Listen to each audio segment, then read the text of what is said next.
Bonjour à toutes et à tous, on se retrouve donc pour un live EM Lyon spécial vie étudiante, vie associative. On va brasser un large spectre de questions portant sur la vie associative, la vie étudiante à EM Lyon. Donc on a reçu beaucoup de questions sur cette fameuse vie étudiante à EM Lyon et Clément, Inès vont y répondre.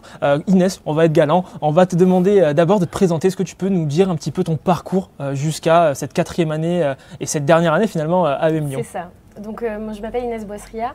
Je suis entrée en septembre 2017 au PGE de EM Lyon. Donc, en ce moment, je suis 4e année. Et effectivement, la fin de parcours approche de mon côté. Et à côté de ça, j'ai eu une année associative, toute l'année 2019, dans une association qui s'appelle Déclic, une association de photographie. Et je suis depuis septembre 2020 présidente du conseil de corporation, qui est un petit peu l'association des associations sur le campus d'Écully. Et pour ta part, Clément, tu es en 2e année du programme Grande École. Et qu'est-ce que tu as fait jusqu'à cette 2e année du PGE de EM Lyon? Exactement, donc moi je suis en 2e année du programme Grande École. Aujourd'hui, j'ai rejoint une association qui est le B2E, donc qui est le bureau des élèves. C'est une association qui me tient énormément à cœur et dans laquelle je me suis énormément investi. Et j'ai eu la chance dans mon parcours de faire différents cours, que ce soit des cours marketing, des cours d'entrepreneuriat. Et donc c'est mon parcours que j'ai pu faire jusque-là à l'EM Lyon. C'est parfait, merci tous deux pour cette belle présentation. Inès, je m'adresse à toi une question qui revient souvent. C'est quoi finalement cette fameuse corporation à EM Lyon, cette association des associations? C'est vrai que c'est une association sur laquelle on se pose beaucoup de questions.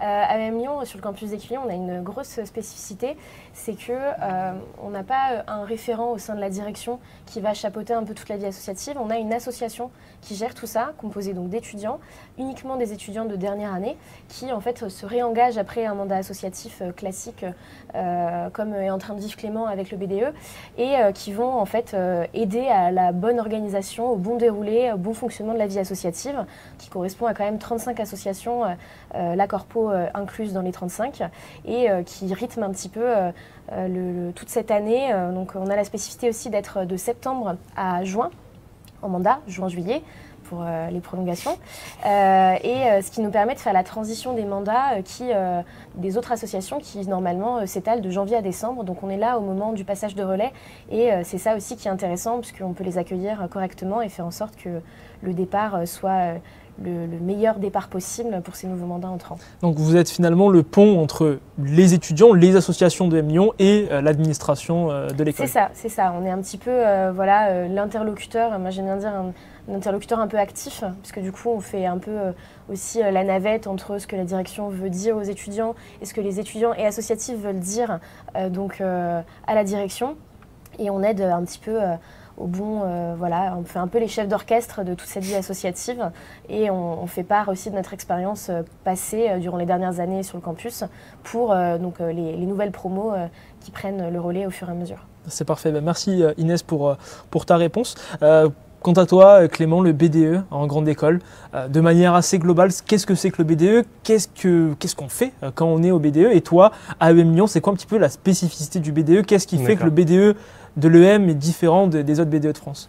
Alors, ce qui caractérise le bureau des élèves à EM Lyon, c'est sûrement sa taille. Il faut savoir qu'on a plus de 80 partenaires, on a 800 000 € de budget, on fait plus de 150 événements. Donc c'est vraiment un BDE qui est central à l'EM Lyon et qui chapeaute un petit peu toute la vie associative autour. La vraie particularité de la vie associative à l'EM Lyon, c'est que c'est un collectif d'associations. Et donc au sein de ce collectif, on va avoir un peu cette association qui est le BDE et qui va permettre un ensemble de relations entre les associations. Et on va avoir différentes activités au quotidien qui rassemblent l'ensemble des associations. Dans les faits, on a différents événements qui vont aller tout d'abord de l'accueil des admissibles. Donc c'est ce que vous êtes en train de vivre en ce moment pour ceux qui nous regardent. Ça c'est la première étape pour un BDE qui va rentrer en mandat par la suite. La deuxième étape, ça va être toute l'intégration une fois que, si jamais vous avez la chance de rejoindre l'école l'année prochaine, on s'occupe de toute la phase d'intégration, c'est-à-dire la quinzaine d'intégration où on va permettre à tous les nouveaux étudiants d'apprendre à se connaître, d'apprendre à connaître l'école, les différentes valeurs, les traditions et tout ce qui se transmet d'année en année. Et après ça, il y a évidemment le fameux WAVE, donc le séminaire d'intégration, qui là est encore une fois un très gros budget, c'est sur 3 jours, 1300 personnes et on est en train d'organiser ça en ce moment. Après, il faut savoir que la particularité du BDE à l'EM Lyon, c'est le bar. On a un bar et un rooftop on peut ouvrir le bar tous les jours. C'est ce qu'on fait d'ailleurs sur l'année. On a des formats after work et des formats HH, donc happy hour. Et après, on va avoir différents événements qui sont un peu nouveaux et novateurs. On fait un événement notamment qui s'appelle l'Electrone et qui est avec les Lyonnais. Donc, ce n'est pas destiné uniquement aux étudiants de l'EM Lyon. Il y a 10 000 personnes chaque année. Donc, c'est aussi notre particularité. Et de plus en plus aussi, on se rapproche vers un format d'un BDE le plus possible RSE. Et ça se traduit dans les faits par une labellisation de nos événements, et par une volonté au quotidien de s'engager, que ce soit sur les violences sexuelles ou sur tout ce qui est le domaine de l'environnement. Finalement, vous vous imprégnez un petit peu de ce qu'infuse EM Lyon avec ce nouveau plan stratégique Confluence 2025 qui a été annoncé en mars dernier. La vie associative à EM Lyon, est-ce que c'est un critère dans le choix de l'école? Est-ce que vous, au moment du choix justement de EM Lyon, vous avez mis un petit peu l'accent sur cette vie associative? On sait que les étudiants du 19 au 21 juillet, pour rappel, vous allez devoir faire vos vœux sur SIGEM, classer les écoles par ordre de préférence, et on sait qu'il y a plein de critères qui rentrent en compte. Est-ce que pour vous, la vie associative, c'est un critère qui doit être important lorsqu'on choisit EM Lyon? Peut-être, moi je vais peut-être faire part de mon expérience. Donc moi je suis rentrée en 2017 et donc j'ai fait l'accueil admissible l'été 2017. Et moi ce qui m'avait frappé pendant cet accueil, c'est que c'était des étudiants qui nous accueillaient et pas des représentants d'associations. C'est-à-dire qu'ils faisaient partie de leur association, mais ils mettaient plus en avant l'esprit de promotion plutôt que l'entre-soi associatif. Et ça, j'ai trouvé ça très sain, parce qu'on pouvait s'intégrer dans une association, ça ne voulait pas dire qu'on se fermait des portes par rapport au reste de notre promotion. Et c'est cette ambiance et cette convivialité qui a un peu aussi fait la différence, moi, dans mes choix. Aujourd'hui, on voit vraiment la différence avec peut-être d'autres systèmes associatifs dans d'autres écoles. On a vraiment une collaboration en permanence entre toutes les associations. Clément le disait très bien. Il y a des associations qui sont un peu pivots, comme le BDE, qui vont faire des événements à destination de toutes les associations et de tous les étudiants. Et on a aussi ce système de corpo qui en fait fédère toutes les associations autour d'elle. Et typiquement, les événements ne se mangent pas sur le calendrier. Donc il y a des places qui sont réservées. On évite la cannibalisation en fait entre les assos. Le but est que tout le monde puisse faire profiter des activités de son périmètre d'activité en fait aux étudiants et que ce soit fait de manière le plus équitable possible. Et ce qui est quand même très sympa à l'EM et que nous on a vécu en tant qu'associatif et étudiant et qui est un petit peu aussi pitché aux admissibles qui viennent sur le campus en ce moment, c'est tous les événements en collaboration. On va avoir beaucoup, Clément je pense pourra revenir là-dessus, mais il y a beaucoup d'événements qui vont être, on appelle ça du co-staffing, donc on organise un événement et le gérer pendant la période de l'événement, on appelle ça du staff, et donc du coup il y a du co-staff entre des associations qui vont se dire on a un projet, on va faire quelque chose à deux et donc on a la possibilité de travailler avec les autres associations et ça c'est vraiment quelque chose qui je pense est une richesse parce qu'on a une diversité d'associations qui sont sur des thématiques vraiment différentes et parfois s'allier à 2, 3 voire 4 ça permet d'avoir beaucoup plus d'impact, de toucher beaucoup plus de personnes et d'avoir aussi une complémentarité entre les mandats associatifs qui je pense est une plus-value assez incroyable. Oui, exactement, et je rejoins tout à fait Inès sur ce côté collectif qui, pour moi, fait la différence avec certaines écoles et qui est un vrai atout ici à l'EM Lyon. C'est que on rencontre toutes les associations, donc forcément on rencontre d'autres personnes et c'est des personnes qui deviennent après nos amis et donc on connaît relativement très bien l'ensemble de la promo et ça c'est une très grande force selon moi. Après on a des associations qui sont soutenues énormément par le conseil de corporation, que ce soit d'un point de vue financier où ça nous permet de faire des événements de plus grande ampleur par conséquent et que ça soit aussi tout l'encadrement derrière, un encadrement assez professionnel et qui nous permet de monter en compétences aussi au sein de nos associations. Et donc je dirais que c'est cet ensemble qui fait qu'on se retrouve sur une vie associative qui est très sérieuse, qui est très professionnelle et très professionnalisante, et de l'autre côté qui nous permet de vivre des moments absolument extraordinaires, des moments de grande ampleur avec beaucoup d'étudiants et de se retrouver et de tous après, même 10 ans après, se souvenir de ce qu'on a fait dans notre vie associative et à ce moment-là. Et toi justement Clément, est-ce que tu avais, on va dire, est-ce que la vie associative, vraiment, ce fonctionnement tel que tu es en train de nous le décrire, excuse-moi, justement, t'a plu et t'a amené vers EM Lyon plus que vers une autre école? Oui, c'est vraiment un fonctionnement qui m'a énormément plu. Donc moi, j'ai eu la chance de faire aussi l'accueil admissible. J'avais été impressionné par le fait que déjà tous les admisseurs ne sont pas rémunérés et on sentait à chaque fois une volonté de quand même être présent et de quand même vraiment vouloir montrer ce qui se passait dans l'école. Je pense qu'il y a beaucoup de traditions et beaucoup de choses qui s'y passent et où tous les étudiants veulent se battre pour l'école et ça montre vraiment, j'avais trouvé ça assez pertinent. Et on sent aussi toute la richesse de la vie associative à travers le témoignage des personnes. Et moi, au moment de mon accueil admissible, c'est vrai que ça avait fait une grande différence et surtout qu'on a une très grande diversité d'associations. On a vraiment différents pôles. Vous pouvez aller dans une association, autant une association en finance, en sport. On a une junior entreprise qui est très performante également. Donc je me retrouvais sur vraiment beaucoup de points dans la vie associative. Et comment fonctionne finalement la vie associative à UM Lyon? On sait que chaque école, on va dire, a son système plus ou moins prédéfini. À UM Lyon, comment ça se passe? Est-ce qu'il y a des cooptations? Est-ce qu'il y a des campagnes?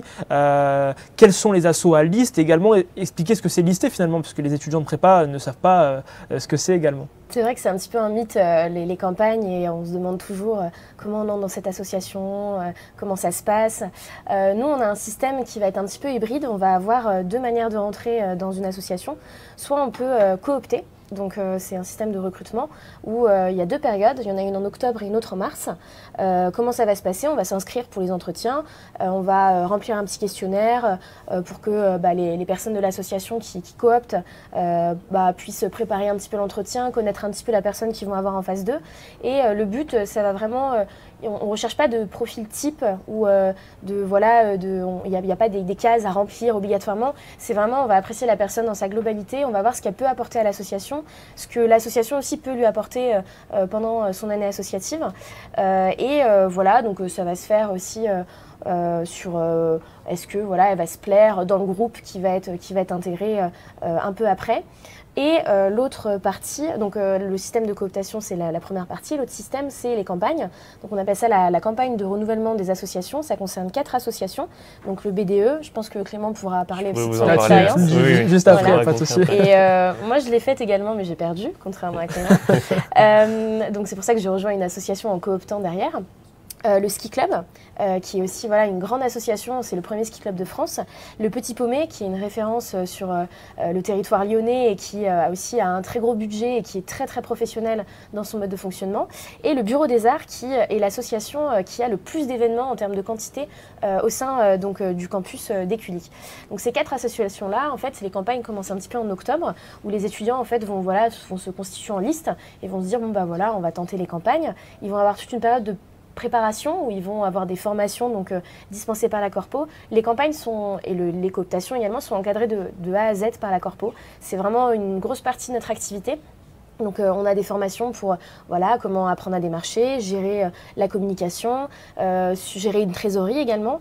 Ils vont préparer à partir de janvier, au moment où il y a la petite permutation de promo, les deuxièmes années reviennent de leur stage de 6 mois et reviennent sur le campus. Et là, c'est vraiment le cœur battant des campagnes où toutes les listes en fait vont rencontrer toutes les associations qui vont leur lancer des défis, que ce soit des escape games, des compétitions sportives, toutes les associations vont en fait rencontrer les étudiants, ils vont les challenger intensément pendant 1 mois et demi et ensuite il y aura une phase finale avec 3 listes finalistes qui auront 3 jours pour démontrer ce qu'elles savent faire en termes d'organisation, de logistique en rapport avec l'association pour laquelle ils font campagne. Et au terme de ces 3 jours, donc les futurs mandats qui prendront leur mandature le janvier de l'année d'après, après leur stage, sont élus, donc c'est un vote. Et voilà, donc c'est vraiment tout encadré par la Corpo. Je tiens à dire aussi que c'est vraiment un gros pôle au sein de la Corpo. Donc on a vraiment une dizaine de personnes qui sont consacrées exclusivement à la campagne. Et on a aussi, c'est quelque chose qui est, on est bien conscient que il y a pu avoir des dérives dans les années précédentes. On a tous entendu des histoires de bizutage, de choses qui étaient un petit peu passées sous le tapis. Nous, on a vraiment une politique de grande transparence. Au début des campagnes, il y a une présentation complète qui est faite à la direction. Tous les besoins logistiques sont validés par la direction campus. Donc on joue vraiment cette transparence. On a vraiment un gros encadrement et des règles très strictes. Et je tiens même à dire qu'on a des règles sur l'absentéisme en cours. C'est-à-dire que nous, on est capable d'aller gérer le listing des absents avec les profs directement en lien et de mettre des sanctions qui vont avoir un impact sur leur campagne si ils décident de sécher ou de privilégier la vie associative au détriment de la vie académique. Donc on a vraiment cette volonté d'avoir un cadre très défini où les dérives sont vraiment empêchées au maximum et même ça reste quand même un gros succès, je trouve. En 4 ans à l'EM, ça reste quand même quelque chose qui, je pense, est bien mené.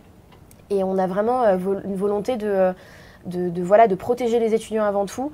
Et donc, ça reste quand même quelque chose aussi de très rassurant pour des premières années qui arrivent et qui ne savent pas du tout qu'est-ce que c'est que les campagnes, etc. Il y a vraiment une transparence complète qui est faite et un peu une police de la corpo pour être sûr, on va utiliser les mots, pour être sûr que vraiment tout se passe bien et que les premières années puissent vraiment profiter au maximum et vivre les campagnes comme nous on les a vécues, qui sont un des moments les plus incroyables de notre vie associative et qui rythme en fait toute la première année complètement. Finalement, j'ai envie de rebondir, ce qui rassure un peu les étudiants, c'est que c'est encadré, c'est pas vraiment délaissé, donc même derrière s'il y a la direction qui est présente et même les professeurs, donc ça permet vraiment vérifier l'absentéisme, etc., de ne pas entrer dans une dérive, de se consacrer exclusivement à son association. Et toi justement Clément, tu as gagné ces campagnes l'an dernier, comment ça se passe et aussi finalement ce rôle fédérateur parce que plus qu'une association qu'on rejoint, c'est un groupe de potes aussi qu'on se fait durant ces listes, c'est bien ça? Bien sûr, bien sûr. Alors moi, juste avant de vous expliquer ce qui s'est passé pendant les campagnes qu'on a gagnées, je voulais revenir sur le rôle de la corpo. Inès en a déjà beaucoup parlé, mais dans les faits, moi je l'ai vécu l'année dernière, c'est vrai, c'est-à-dire qu'on n'a pas de bizutage, c'est fait dans un cadre c'est très cadré, on peut continuer à suivre nos cours en même temps et je pense qu'il y a une vraie transparence aussi entre les différentes listes, le conseil de corporation et l'administration qui chapeaute tout ça. Donc vraiment un moment qui n'est pas du tout désagréable à vivre et qui est bien au contraire un moment assez incroyable. Ça arrive en fait finalement après la phase d'intégration dont je vous ai parlé tout à l'heure, c'est-à-dire après le WEI, après la quinzaine d'intégration. Donc on a déjà pu rencontrer certaines personnes et moi je vois vraiment les campagnes comme un moment où on va pouvoir se faire un vrai groupe d'amis et vivre une aventure humaine à 40, une aventure humaine absolument extraordinaire. Et donc pendant une certaine période, on rencontre les différentes associations. On a des défis qui sont donnés par ces associations. Donc moi je listais pour le BDE, donc forcément il y a une plus grande importance quand on a le défi avec le BDE d'au-dessus. C'est assez logique. Mais ça permet aussi, il faut bien savoir qu'il y a la plupart de la promo qui liste, mais que toutes les personnes ne veulent pas aller dans ces 4 associations que Inès a citées. Et en fait, c'est aussi un moment pour rencontrer les autres associations, donc que ce soit des associations de sport, d'autres associations qui ne sont pas des associations à liste. Et donc moi, c'est un moment que j'avais adoré parce que je sais que si j'avais perdu ma campagne du BDE, je savais déjà à peu près les associations qui me plaisaient. Parce grâce à cette liste, on les avait déjà rencontrées et c'est un super moment pour ça. C'est un moment où on rencontre aussi, encore une fois, le reste de la promo. On a des défis avec ces personnes, on est en compétition avec elles, mais c'est toujours une compétition bienveillante et assez relativement drôle. C'est un moment qui est professionnalisant. On a beaucoup de démarchage. C'est, je dirais, la première. Moi, ça a été une de mes premières expériences vraiment très pro. On a des comptes à rendre avec le conseil de corporation. On a un trésorier qui est rapidement élu et qui doit rendre des comptes à la fin. Il y a un enjeu financier qui est tout de suite mis en avant. Et je pense que c'est à l'image de ce qui se passe à la vie associative à l'EM Lyon. C'est une volonté à la fois d'avoir ce côté très sympathique et on va vivre des moments extraordinaires et dans un cadre vraiment avec une très bonne ambiance. Et de l'autre côté, un côté très professionnalisant et très encadré qui permet au quotidien de vivre vraiment une aventure extraordinaire. Une question qui vient de tomber, qui finalement est totalement en lien, c'est est-ce qu'il y a la possibilité à EM Lyon, dans ce fonctionnement de vie associative finalement, de faire plusieurs associations en même temps? Et sinon, pourquoi? Alors non, malheureusement, il n'y a pas de ce qu'on appelle des doubles mandats. Pourquoi? Parce que donc il y a 35 associations. Il y a quand même des effectifs qui sont en fonction de la taille de l'association, de son ancienneté aussi, entre 30 et 40 membres. Parfois certaines qui en ont 25 ou 20 pour les toutes jeunes associations.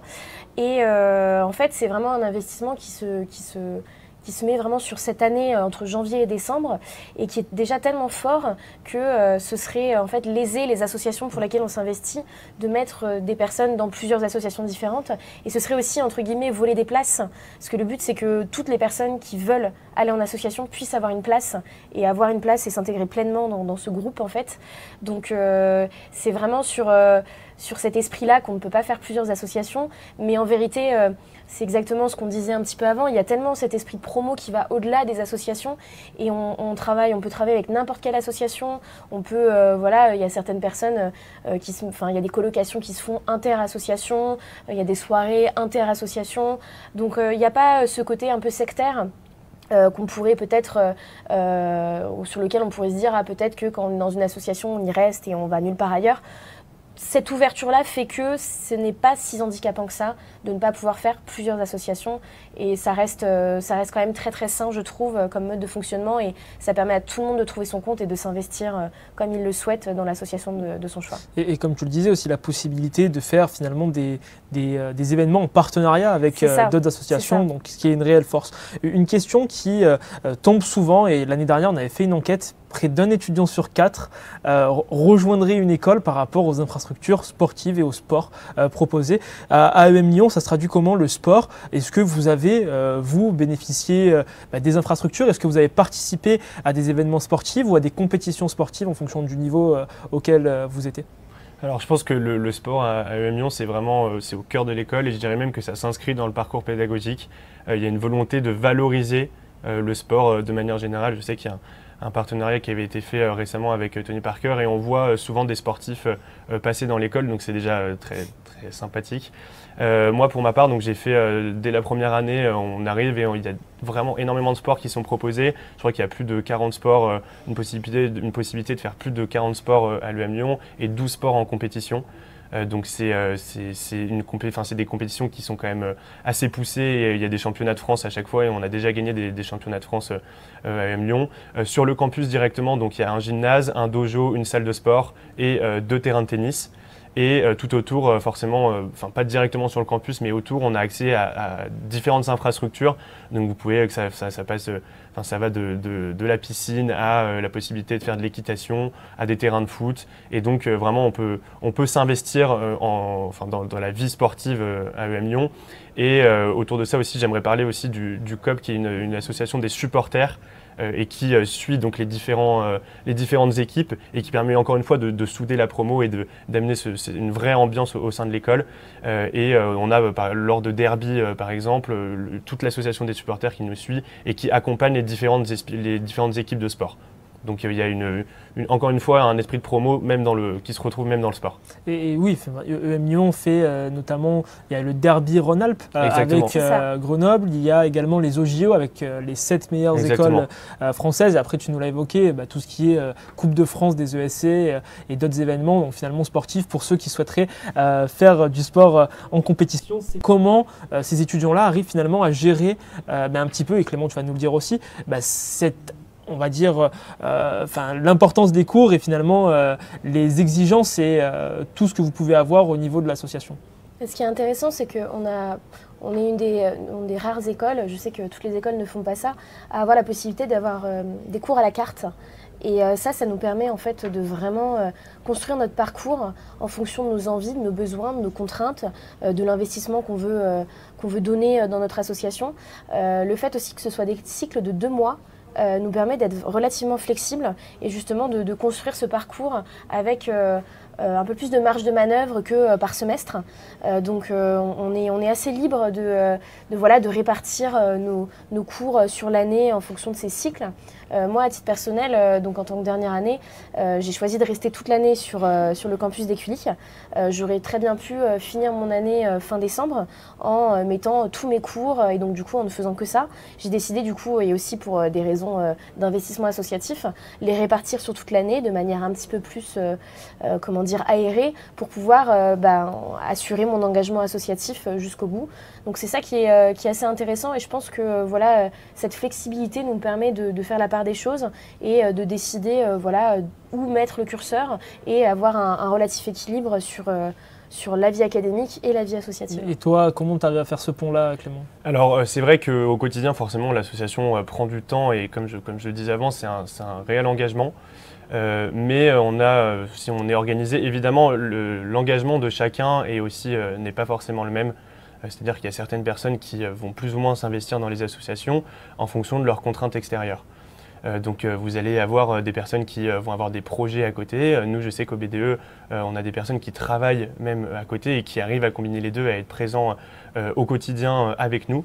Donc je pense qu'il y a vraiment la possibilité d'avoir un vrai engagement dans la vie associative. Ça prend du temps, c'est sûr, hein, je vais pas vous mentir, on est très présent sur le campus, on ouvre le bar tous les jours, donc forcément il y a un engagement qui doit être pris. Mais à côté de ça, on a la possibilité d'avoir une vie totalement équilibrée à côté, donc que ça soit sur le suivi des cours, qui est quand même quelque chose d'important et qui je pense est de plus en plus cadré ici à UM Lyon. On a une nécessité de suivre des cours et avec les cycles de 2 mois, on peut vraiment bien le faire.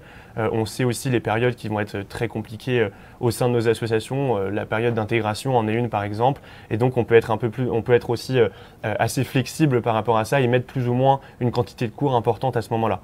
Donc c'est la grande force selon moi de ce parcours à la carte, c'est qu'on a une vraie flexibilité après. On peut vraiment organiser notre temps comme on veut et comme on le souhaite. Et moi j'irais même plus loin que le côté académique. Je dirais qu'on peut même avoir d'autres engagements. On peut avoir très bien la vie associative, on peut avoir le côté académique et être très impliqué dans la vie académique de l'école. Et on peut aussi saisir d'autres opportunités, être engagé dans des associations, monter une entreprise. Enfin, il y a vraiment une possibilité de faire différentes activités, encore une fois avec un engagement qui n'est pas le même pour tout le monde. C'est assez complet et je te remercie pour ta réponse, Clément. Tu nous as parlé justement du bar de l'école qui est situé au Roof Pop. Donc exactement. Pour les admissibles, ils sont tous passés par là sur le fameux Roof Pop de Lyon, qui est un petit peu considéré comme le poumon de l'école avec, comme tu le disais tout à l'heure, des after-work, des HH, pas mal d'événements, surtout qu'il fait très souvent beau sur Lyon. Et justement, comment se caractérise qu'est-ce qui fait, j'ai envie de dire, la singularité du Roof Pop de Lyon selon vous? Le Roof Pop de Lyon, c'est un super endroit qui est vraiment le cœur battant de la vie associative au quotidien, mais aussi des campagnes. Donc, comme on les encadre avec la Corpo, je me permets de le souligner. C'est vraiment le moment où tout le monde se retrouve. Et c'est vraiment ça avant tout. C'est même quand le bar n'est pas ouvert, le Roof Pop, c'est toujours l'endroit un peu central.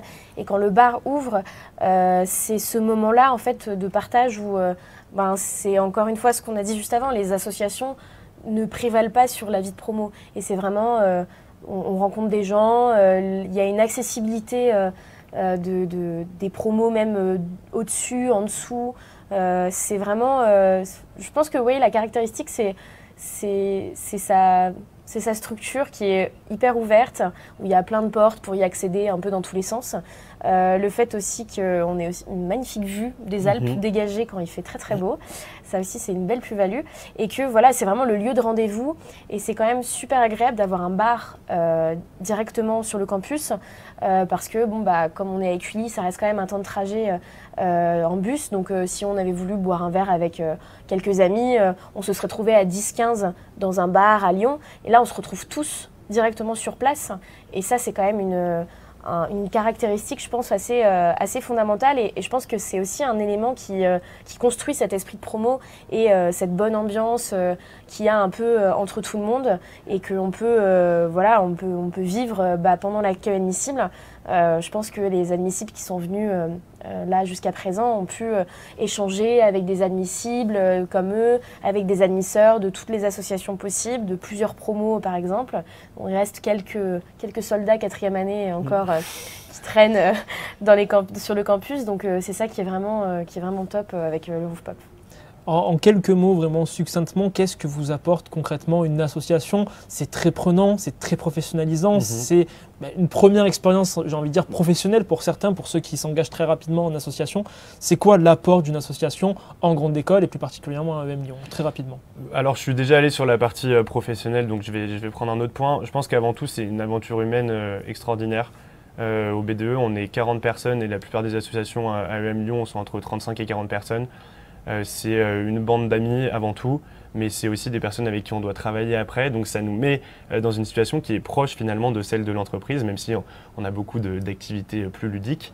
Mais donc vraiment une vraie belle aventure humaine. Une hiérarchie aussi qui apparaît petit à petit et qui est proche encore une fois de celle de l'entreprise. Donc on doit apprendre à travailler ensemble avec des pôles. Nous au BDE, par exemple, on a 17 pôles avec différents respos, des respos de pôle qui après organisent les différents événements. Donc c'est quelque chose qui est encore une fois très professionnalisant, mais où on doit aussi apprendre à interagir ensemble, sachant qu'on était à l'origine une bande d'amis et que maintenant on doit être une bande d'amis, mais qui est également capable de fournir des événements et d'être très sérieux sur certains points. C'est assez complet. Et question du coup pour Inès, c'est finalement toi, tu as un petit peu cette vision globale en tant que présidente du conseil de corporation. Qu'est-ce qui fait la particularité de toutes les associations de 2 millions réunies ensemble? Tu en as cité tout à l'heure 35 en tout. Voilà. Qu'est-ce qui fait vraiment cette particularité du système associatif et des assos à 2 millions? Je pense qu'encore une fois, c'est vraiment cet esprit de collaboration, de co-construction, cette volonté de dire on va faire ensemble pour tous les autres étudiants, qu'ils soient associatifs ou non. C'est cette capacité qu'on a à travailler ensemble.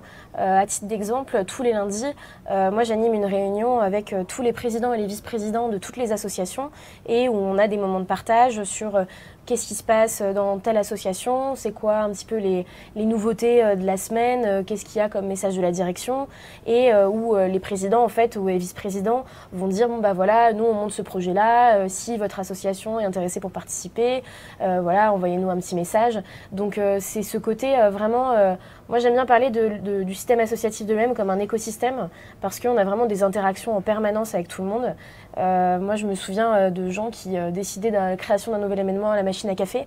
C'est toujours cette créativité et cette volonté de faire quelque chose tout le temps avec les autres et pour le plus de personnes possible, que ce soit voilà, sur le campus d'Écully, sur des lieux à l'extérieur. Il y a toujours un dynamisme qui ne s'arrête jamais et en temps de Covid, on a vu une résilience assez incroyable. On a vu des créations d'événements, que ce soit en distanciel, que ce soit dès qu'on a pu avoir accès aux locaux avec des protocoles Covid, toutes les contraintes, elles étaient prises en compte. Le but, c'était vraiment de faire et je pense que c'est aussi quelque chose qu'on a un peu comme impulsion donnée par l'esprit de l'école, qu'on retransmet un petit peu dans cette vie associative et je trouve que c'est vraiment une grosse particularité du système associatif de l'école. Donc finalement, cet esprit early maker, il est présent même au sein des associations, cette capacité d'adaptabilité.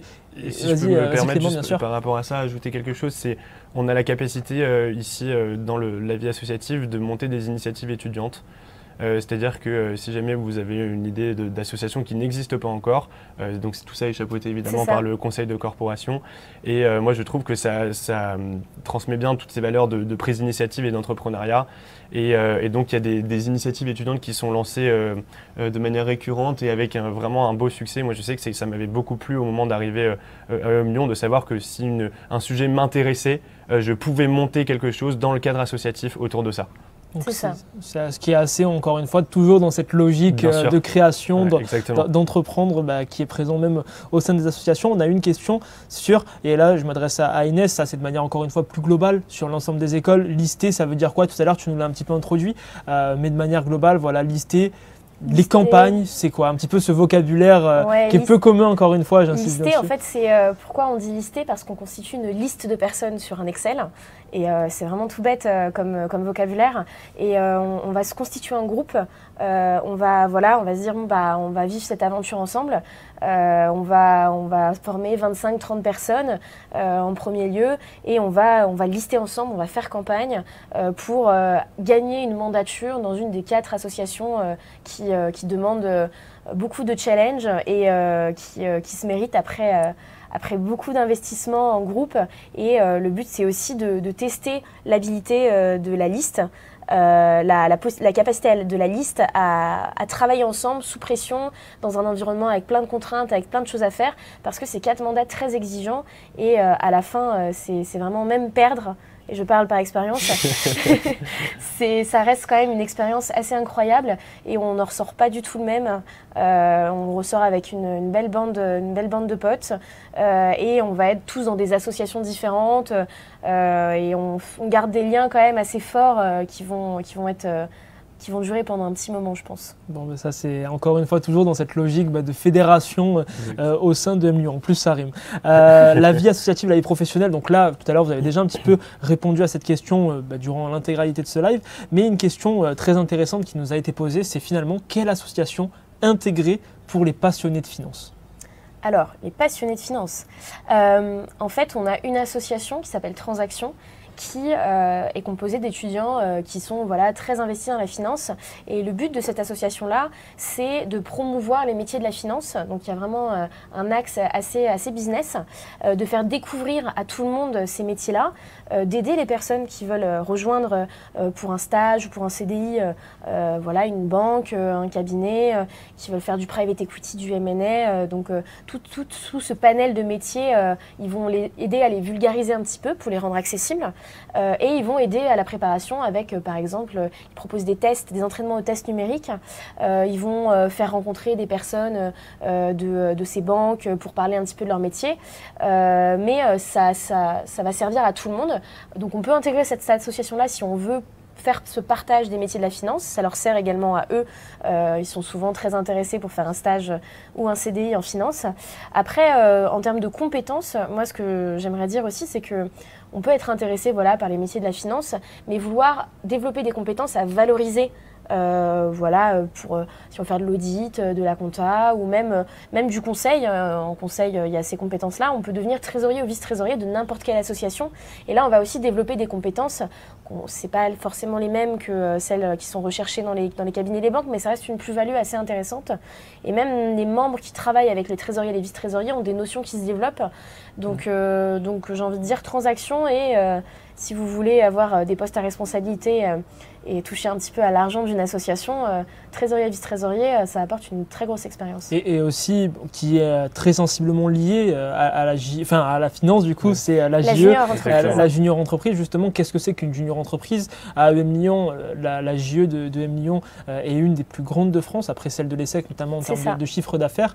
Et justement, c'est, on va dire, une association très professionnalisante qui prépare aussi au métier de la finance et au métier du conseil, notamment conseil en stratégie.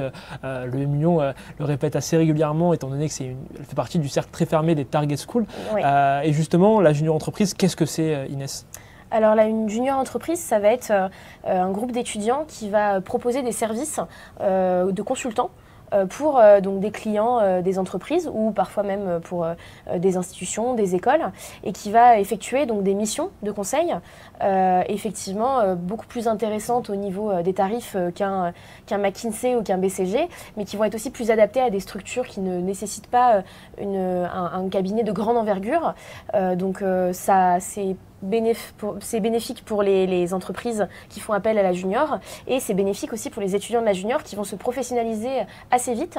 Ils vont aussi proposer, ils vont faire appel à des étudiants pour les aider dans ces missions, pour typiquement faire passer des questionnaires ou les aider dans les missions de conseil.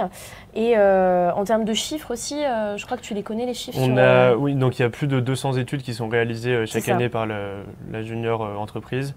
Des études qui sont proposées également aux différents étudiants, c'est-à-dire qu'il n'y a pas uniquement les membres de la JE qui font les études, il y a aussi tous les membres de la promo qui peuvent postuler. Et en termes de chiffre d'affaires, je crois que c'est plus de 800 000 euros. Donc c'est vraiment impressionnant et c'est très très professionnalisant. Donc c'est un moyen finalement de se professionnaliser, d'être au contact des entreprises. Exactement. Et également de se faire de l'argent et aussi au profit des étudiants. Tu l'as très bien rappelé, Inès. Quelle est la plus grosse association de EM Lyon, Clément? Est-ce que c'est le BDE? Alors c'est une question qui est assez difficile. Forcément le BDE est, comme je disais, une association qui est centrale dans la vie de l'école. Mais il y a différents critères, je pense, à l'EM Lyon pour définir ce qu'est une très grosse association. Et je pense que là-dessus, Inès pourrait expliquer avec cette vue plus d'ensemble. Ouais, en fait, grosse association, ça veut tout dire et rien dire. Si on parle de grosse association en termes d'importance et de poids dans la vie associative, ce serait la Corpo. Puisque c'est nous vraiment qui sommes à l'origine du calendrier associatif, des campagnes, de la gestion des subventions, des financements, etc. Après, le BDE, effectivement, c'est l'association un peu centrale en termes de vie étudiante et qui va avoir des événements les plus réguliers. Après, on peut parler aussi du Bureau des Arts, qui est l'association qui a le plus d'événements en termes de quantité, donc grosse association aussi. Le ski club, ça reste quand même le premier ski club de France chez nous. Petit Paumé, qui est quand même une institution presque historique depuis plus de 50 ans, qui fait un guide distribué à 200 000 exemplaires et qui a un chiffre d'affaires et budget, puisqu'ils ont aussi une activité commerciale qui côtoie le 1 million d'euros annuel. Donc on va avoir beaucoup de grosses associations. Je pense au RAID, le RAID Hannibal, qui organise un des plus gros trails dans les montagnes de France, qui rassemble énormément d'étudiants. On a beaucoup de grosses associations. Après, moi, à titre personnel, j'aime pas trop faire le distinguo entre les grosses et les petites associations. On essaye vraiment d'avoir une vision assez équilibrée de toutes les associations qui composent l'écosystème. On ne veut pas faire de discrimination en privilégiant les grosses associations au détriment de petites, parce qu'elles ont toutes autant de mérite les unes que les autres à se développer dans leur périmètre d'activité. Et nous, on aime vraiment, on aimerait bien faire en sorte, et on l'a fait pendant cette année, et on aimerait que ça continue comme ça, parce que c'est vraiment dans l'esprit de l'école, de faire en sorte que toutes les associations aient leur place, et pas grave si elles n'ont pas 1 million d'euros de budget et qu'elles n'ont que 20 000 ou qu'elles n'ont que 5 000. Elles sont toutes aussi grosses les unes que les autres dans leur périmètre d'activité, parce qu'elles sont toutes aussi dynamiques et elles ont toujours plein d'idées pour continuer à se développer. Donc c'est aussi pour ça, je pense, ça permettra aux étudiants de mieux comprendre qu'il n'y a pas, comme on peut le voir dans plusieurs écoles, des centaines peut-être même d'associations, parce que AEM Lyon et notamment la Corpo privilégie, du coup de ce que je comprends, plutôt un nombre assez faible d'associations, mais des associations qui se développent énormément, tant d'un point de vue CA que d'un point de vue activité, plutôt que multiplier les associations avec des petits budgets, de fait aussi un risque de ghosting, comme on peut l'entendre pas mal en école. Votre asso coup de cœur, si on ne parle pas de gros asso, votre asso coup de cœur, et petit piège que je vais ajouter à la question, c'est ne pas citer les associations dans lesquelles vous étiez. D'accord, ouais, dans laquelle vous êtes actuellement. Dans laquelle je suis, ouais. Donc forcément pas le BDE. Différentes associations que j'ai pu rencontrer, comme je le disais pendant les campagnes. Donc j'ai Sub de Coteau, qui est l'asso de vin et qui fait énormément de dîners prestige et qui intervient beaucoup et qui interagit beaucoup avec des entreprises. C'est une asso qui me plaît. Il y a toutes les assos aussi dans le domaine de forcément RSE. Donc on a l'asso Solidaritaire qui organise des missions à l'étranger. C'est une asso qui me plaît également énormément. Et, mais comme on l'a dit, je pense qu'on connaît beaucoup d'associations ici. On connaît bien les personnes qui sont dedans. Et donc, dans chaque association, moi, je retrouve, j'ai forcément une personne qui a un coup de cœur dans l'association. Ça peut être l'activité qui me plaît, mais je trouve qu'il y a beaucoup d'assos qui sont très intéressantes. Et je dois dire aussi qu'il y a une association qui m'a impressionné récemment. Donc, c'était une initiative étudiante, c'est le BDX. Donc c'est le Bureau des sports extrêmes, et c'est aujourd'hui une association qui a pris beaucoup de place dans la vie associative, et ça montre aussi la possibilité comme le disait Inès, qu'il n'y a pas des grosses assos qui dominent dans l'ensemble, et ça montre qu'il y a une vraie possibilité pour toutes les assos de trouver leur place au quotidien. Et pour toi, Inès, tu n'as pas esquivé la question. Mais moi, vous allez m'attirer des problèmes à répondre à cette question. Je suis censée être neutre. Je suis censée être très neutre. Moi, je ne peux pas ne pas citer mon association d'avant, dans laquelle j'ai passé 1 an et dans laquelle je ne suis plus. Ce serait Déclic, l'association de photos, parce que c'est l'association qui va couvrir tous les événements pour toutes les autres associations. C'est ça que moi j'ai adoré dans mon expérience associative avant la Corpo, c'est qu'on on a fait tous les événements parce qu'on était prestataire en fait de toutes les associations, et c'était nous qui capturait tous les souvenirs de tout le monde, et moi j'adorais prendre les gens en photo qui étaient heureux de poser devant l'objectif, et j'étais heureuse de voir les gens reposter sur Instagram les photos que j'avais prises, qui étaient donc c'est vraiment, moi je ne peux pas dire autre chose que cette association, sinon j'aurais de gros problèmes. On va laisser ta neutralité, alors il n'y a aucun problème. Inès, une anecdote sur votre vie en asso en quelques mots. C'est pas une question évidente, il y en a beaucoup. Moi, une anecdote qui est très marquante, je trouve, c'est qu'on a organisé un gala récemment, à un moment où c'était assez compliqué parce que forcément il y avait toutes les normes Covid, et donc on a fait l'événement en extérieur. Et au moment de servir le dîner, qui est le moment central normalement du gala, qui est un dîner prestige, il s'est mis à pleuvoir. Et donc on se retrouve avec beaucoup de personnes qui essayent de rentrer dans le château dans lequel on était. Sachant qu'on n'avait pas le droit de rentrer toutes ces personnes dans le château. Et c'est un moment que j'ai trouvé génial, qui a été je pense, la conclusion de tout ce qu'on construit avec le mandat dans lequel je suis, le mandat BDE dans lequel je suis, et qui montre tout ce qu'on a vécu ensemble, c'est que à ce moment-là, tout le monde n'était pas censé être en staff, et on a vu vraiment les 40 personnes. On avait besoin de tout le monde, c'était un moment qui était assez critique et où on avait besoin d'une vraie réaction de la part de l'ensemble du mandat. Et il y a eu les 40 personnes on a travaillé ensemble et on a réussi à servir le dîner pour toutes les personnes qui étaient là. Et ça a été un moment de groupe que j'ai trouvé génial et qui traduit tout ce qu'on a vécu et toute la solidarité qu'on a entre nous et la volonté de faire des choses bien pour aussi les autres étudiants. Et pour toi, Inès? Moi, une anecdote, c'était pendant mon année associative, c'était en décembre 2019, avant que ma promotion, donc on était en 3e année à l'époque, avant que ma promotion parte en stage, où du coup ceux qui étaient intégrés par concours parallèle, les AST n'allaient plus revenir à l'EM, puisque les classes préparatoires ont fait 1 an de plus. On revient après le stage de césure et l'échange. Et c'était la dernière soirée organisée par le BDE de mon année associative. Et ils nous avaient fait une surprise. Donc normalement, on allait en soirée dans une salle qui était réservée. Et on a des navettes en fait pour aller à cette soirée. Et ils avaient fait le planning, la répartition des navettes de manière à mettre toutes les personnes de notre promotion dans les premières navettes et de faire venir les premières années 1h30 après. Donc ils nous avaient fait partir beaucoup plus tôt et ils nous ont accueillis avec un apéro dans la salle et on était tous les 3e années. Donc c'était un moment où il n'y avait que notre promotion et les premières années arrivaient après évidemment pour profiter de la soirée. Mais c'était une soirée pour vivre en fait ces derniers instants avec toute la promotion de 3e année où il n'y avait que nous et où ils ont mis des chansons un peu marquantes de notre promo sur lesquelles on aimait danser, sur lesquelles voilà, on a beaucoup rigolé.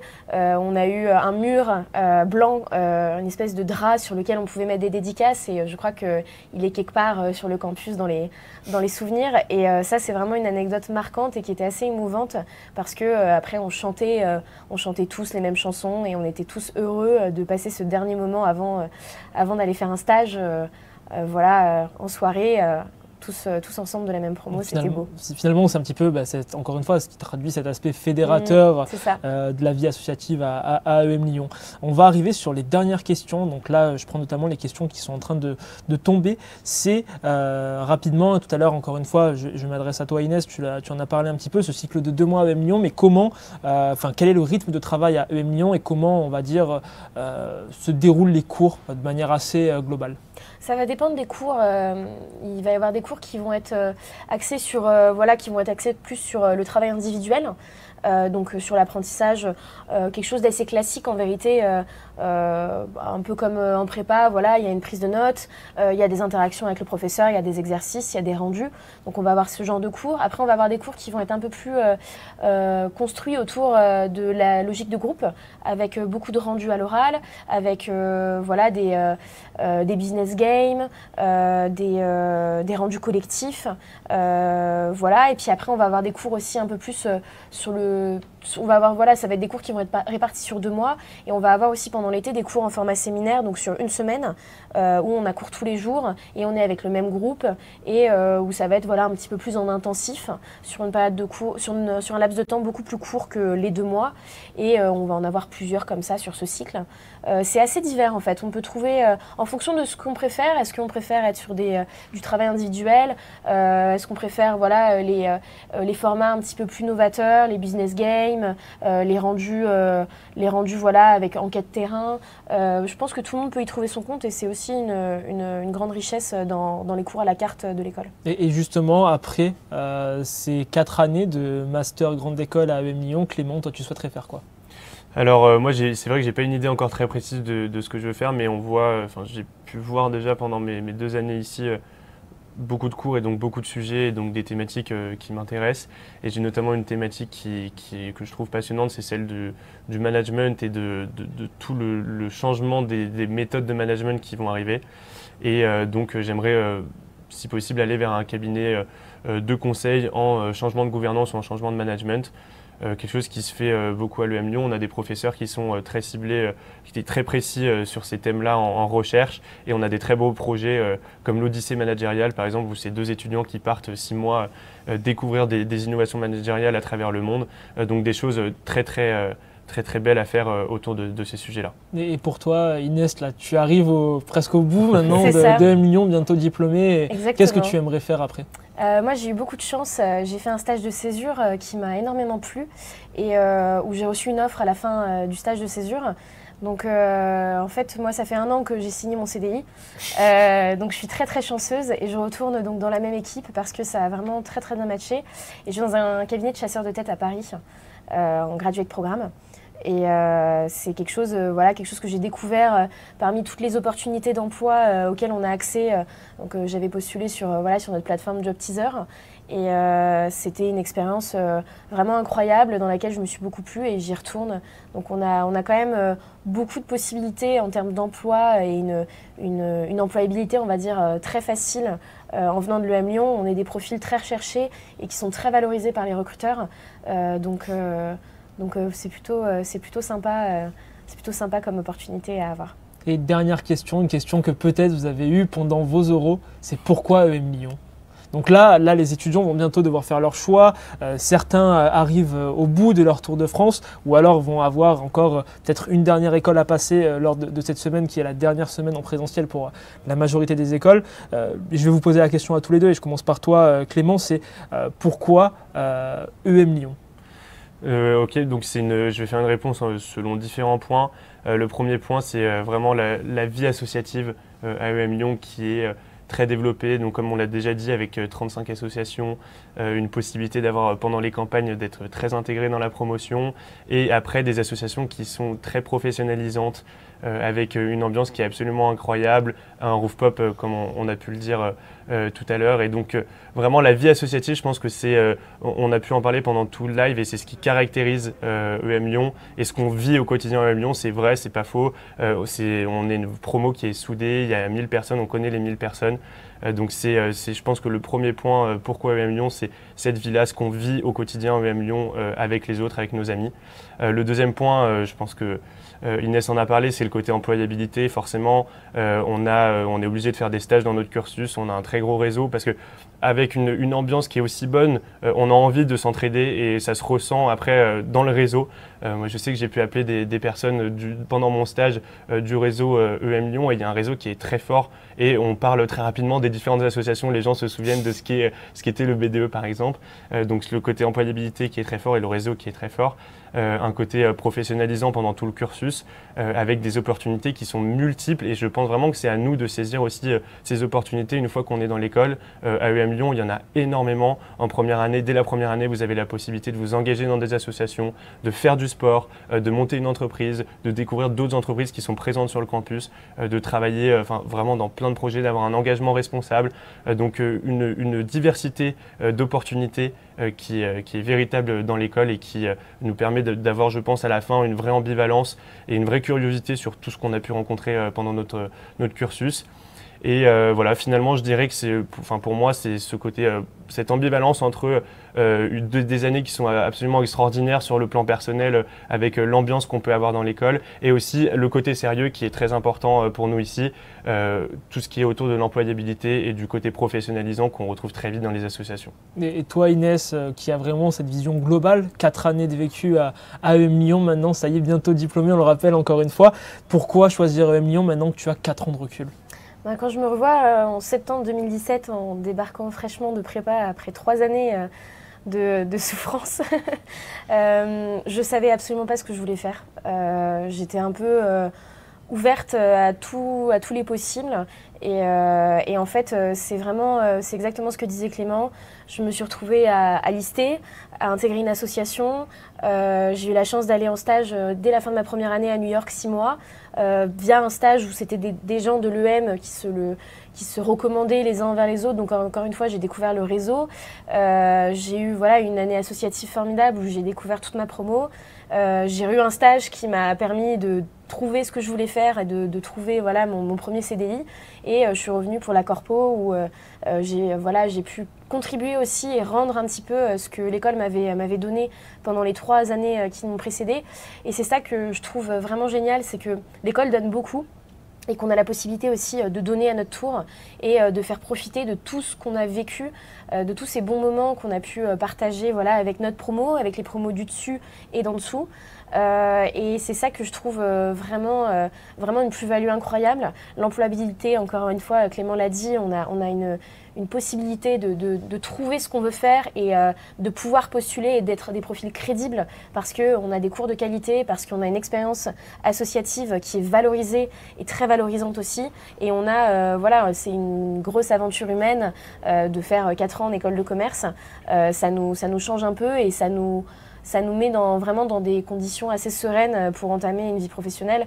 Moi, j'ai aucun regret. Je suis triste, mais j'ai aucun regret de ce que j'ai fait pendant 4 ans. Et je pense que, voilà, rétrospectivement, je ne sais pas si j'aurais été dans le même état d'esprit après 4 ans dans une autre école. Peut-être que oui, peut-être que non, j'en saurais rien. Mais dans tous les cas, je suis très heureuse d'avoir choisi l'EM. Et je recommande vraiment